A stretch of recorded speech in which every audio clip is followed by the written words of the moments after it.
안녕하세요. 저는 2020년 전남체육교사 한마당에서 신규교사 생활을 주제로 영상을 찍게 된 체육교사 박민수입니다. 제가 신규교사를 대표로 강연을 하게 되어서 매우 떨리고 감회가 새롭습니다. 저는 올해 강진 병영상업고등학교로 신규 발령을 받았고요. 신규로서 한 해 동안 있었던 일들과 어려웠던 점, 그리고 저 나름의 해결 방법 등에 대해 이야기를 해보겠습니다. 3년 동안의 수험 생활을 마치고 2020학년도 체육 임용에 합격을 했는데요. 합격한 기쁨에 취해서 앞으로 다가올 시련에 대해 모르고 있었습니다. 제가 느꼈던 시련들을 목차와 같이 5가지의 항목으로 이야기를 해보겠습니다. 올해 코로나19로 인해 아이들이 6월에 나오기 시작했죠. 그래서 수업보다 행정 업무를 먼저 접하게 되었습니다.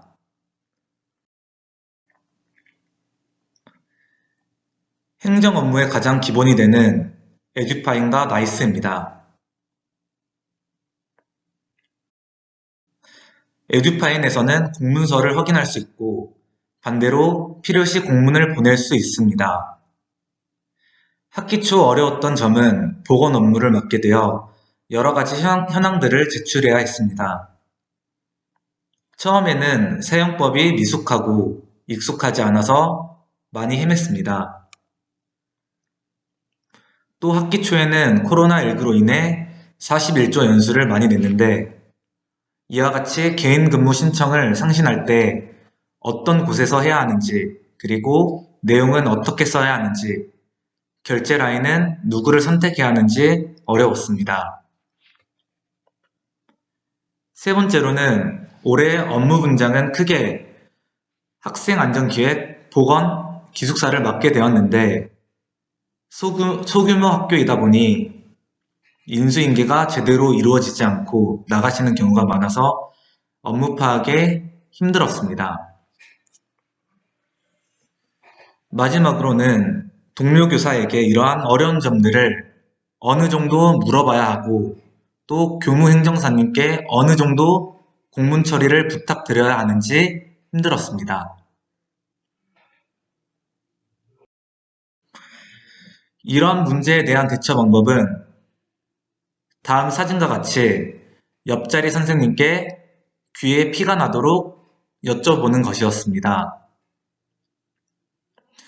한 번도 해보지 않았기에 아무것도 모르는 게 당연하고 또 모르는 것이 있으면 물어봐서 빨리 파악하는 것이 최선이라고 생각합니다. 저는 다행히 옆자리 선생님께서 친절하게 알려주시고 또 더 나아가 알아야 할 것들을 미리 파악해서 알려주셔서 너무 감사했습니다. 두 번째 방법으로는 문서 등록 대장에 들어가서 찾아보는 것이었습니다. 올해 하는 일들은 대부분 전년도에서도 했기에 전년도 기한 문서를 찾아보면 업무를 쉽게 파악할 수 있고 또 미리 준비하여 대처할 수 있었습니다. PPT에 나오지 않았지만 마지막 방법으로는 지인 찬스를 쓰는 것이었습니다. 다들 선배와 동기들 중 먼저 교직으로 나와서 경험이 있는 선생님이 계실 것입니다. 그분들에게 직접 연락을 드려 물어보는 것도 좋은 방법이었습니다. 다음으로는 수업 및 평가에 대해 이야기해 보겠습니다. 다음으로는 수업 및 평가에 대해 이야기해 보겠습니다. 먼저 수업 측면에서는 공부를 할 때 배웠던 이론과 실제 수업과의 차이가 있다는 점입니다. 두 번째로는 학생들이 자유시간에 대한 동기는 높은데 생각보다 체육 수업에 대한 동기는 낮다는 점입니다. 세 번째로는 공간 및 기자재가 부족하다는 점입니다. 저희 학교로 예를 들면 체육관이 없고 교실 크기의 다목적실에서 체육 수업을 하기 때문에 여러 가지 체육 수업에 제약이 있었습니다. 마지막으로 남녀 합반이기 때문에 성별차와 수준 차이가 있었습니다. 평가에서는 평가 계획서를 짜는 게 어렵고 평가 계획서를 짜면서 평가의 기준과 수준을 어느 정도로 잡아야 할지 어려웠습니다. 저의 해결 방법은 먼저 이론을 부분적으로 사용했습니다. 다음과 같이 학생들이 딴 곳으로 한눈을 팔고 있으면 미리 유혹적인 대상을 제거한다거나 손짓이나 눈짓으로 신호를 주고 그게 안 된다면 직접 가서 행동이 줄어들도록 했습니다. 또한 자신감을 주기 위해 다음과 같이 잘하는 친구들의 시범을 보이거나 언어적 설득으로 용기를 주기도 했고요. 가장 차이가 많이 나는 부분인 스타일과 모형도 시범을 보일 때는 직접 교수 모형, 연습을 할 때는 짝을 지어 동료 교수 모형으로 혼합하여 사용하였습니다. 학생들의 동기와 관련해서는 뉴스포츠를 많이 활용했습니다. 뉴스포츠는 아이들이 스포츠에 조금 더 쉽게 접근하기 위해 기존의 스포츠를 변형시킨 체육활동인데요. 저는 다음과 같이 플로어 컬링과 플로어볼을 활용했습니다. 그리고 학생들의 실생활에 적용시켜 동기 유발을 시켰습니다. 예를 들어 체조의 마루 운동 수업을 할 때는 횡단보도에서 자동차가 갑자기 달려왔을 때 이렇게 앞구르기를 하면 유용하다고 직접 시범을 보이기도 했고요.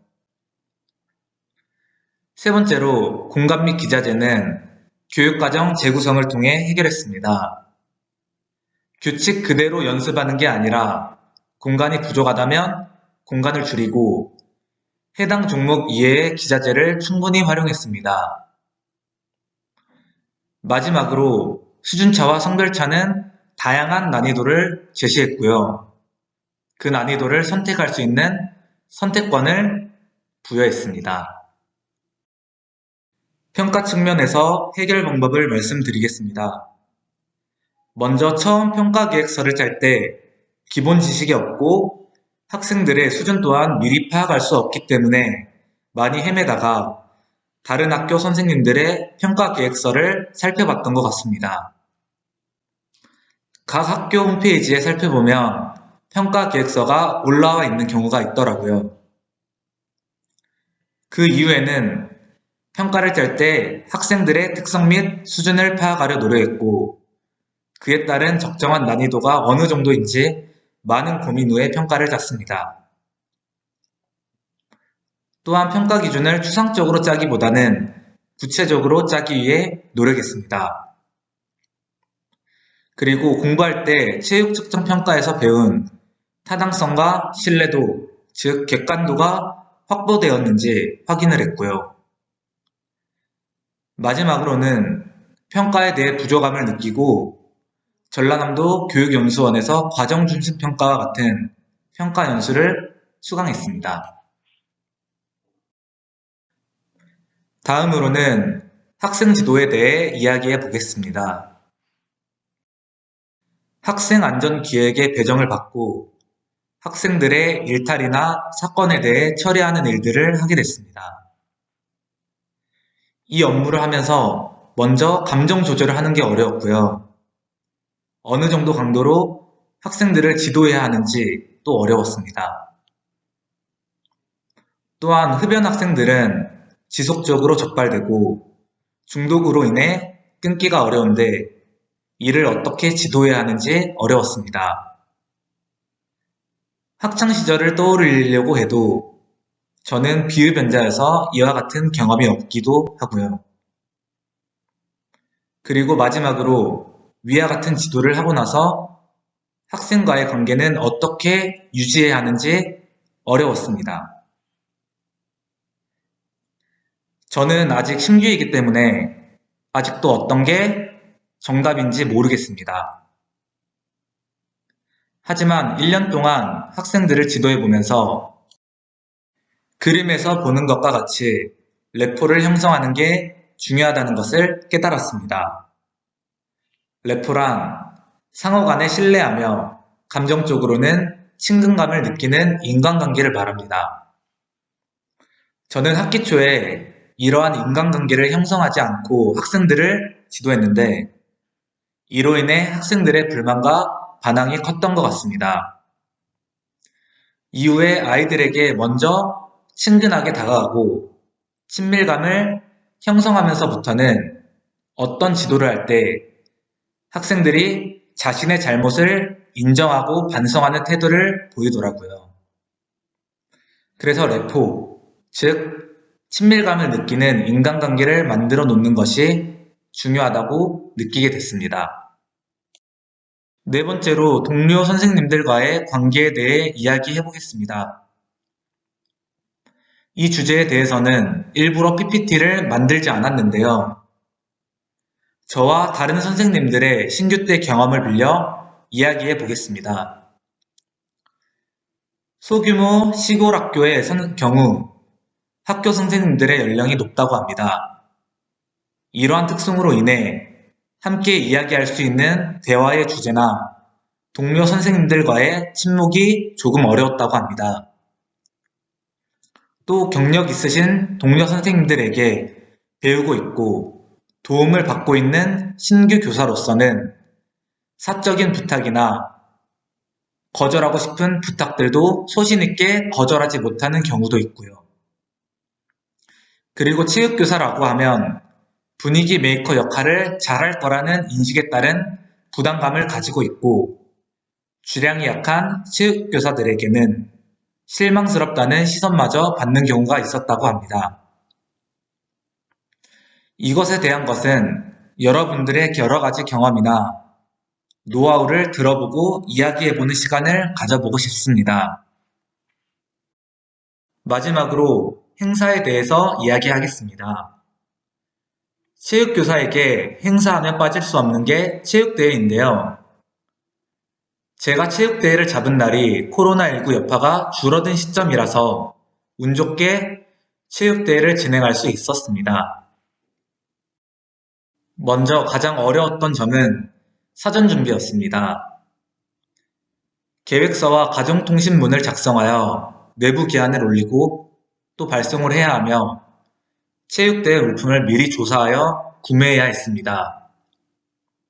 또한 중학교와 고등학교 합동체육대회를 해야 해서 두 학교의 의견 조율이 힘들었고요. 그리고 코로나19라는 상황 속에서 진행하는 체육대회이기 때문에 매우 조심스러웠습니다. 다음으로는 저 혼자 체육대회를 진행할 수 없기에 동료 선생님들께 부탁드리는 게 어려웠습니다. 이건 저의 성격도 한몫한 것 같고요. 이것에 대한 대처 방법으로는 우선적으로 전년도 체육대회 계획서를 주의 깊게 살펴보았습니다. 작년 체육대회 계획서를 분석하며 학교 특성과 상황들을 미리 파악할 수 있었고 이를 바탕으로 올해 학생들의 특성과 학교의 상황에 맞춰 계획을 짤 수 있었습니다. 다음으로는 저보다 우리 학교에 경험이 많은 학생의 임원진들과 함께 준비를 했습니다. 제가 마지막으로 했던 체육대회가 고등학교 3학년 때라서 요즘 트렌드를 잘 알지 못했고 기억도 드문드문 하더라고요. 이런 점을 보완하기 위해 학생회가 주도하는 체육대회를 만들게 됐고 그 결과 다른 학생들의 의견 반영과 참여가 높은 체육대회를 할 수 있었습니다. 세 번째는 주변 선배 교사에게 체육대회에 관한 조언과 팁을 구하는 것입니다. 선배 교사는 여러 체육대회를 진행하면서 다양한 경험을 가지고 있기 때문에 큰 도움이 되었습니다. 마지막으로는 작년에 계셨던 동료 선생님께 물어보는 것입니다. 마지막을 앞두고 제가 한 해 동안 했던 행사 중 나름 성공적으로 마무리한 체육대회에 대해 이야기해보고 끝마치도록 하겠습니다. 먼저 다음과 같이 학생회와 사전회의를 거쳤고요. 회의에서는 종목, 프로그램, 간식, 종목 인원수, 심판 배정을 했습니다. 그 다음에는 이것을 참고하여 체육대회 계획서와 가정통신문을 작성했고, 나름 학생들의 떨림을 이끌기 위해 예술공연 참가 신청서도 받았습니다. 체육대회 공연 영상을 준비해 봤는데요. 한번 보시죠.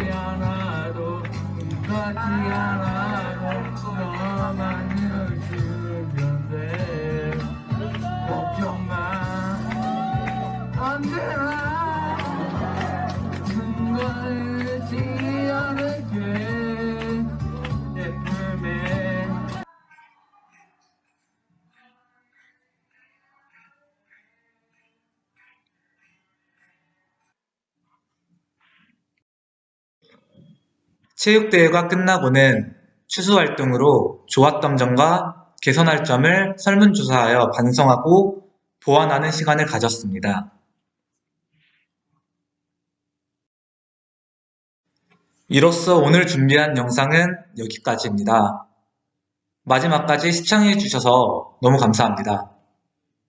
코로나19 사태가 빨리 마무리되어 안전한 체육교육을 할 수 있기를 기원하고 신규 교사들에게 다시 한번 응원의 메시지를 보내고 싶습니다. 감사합니다.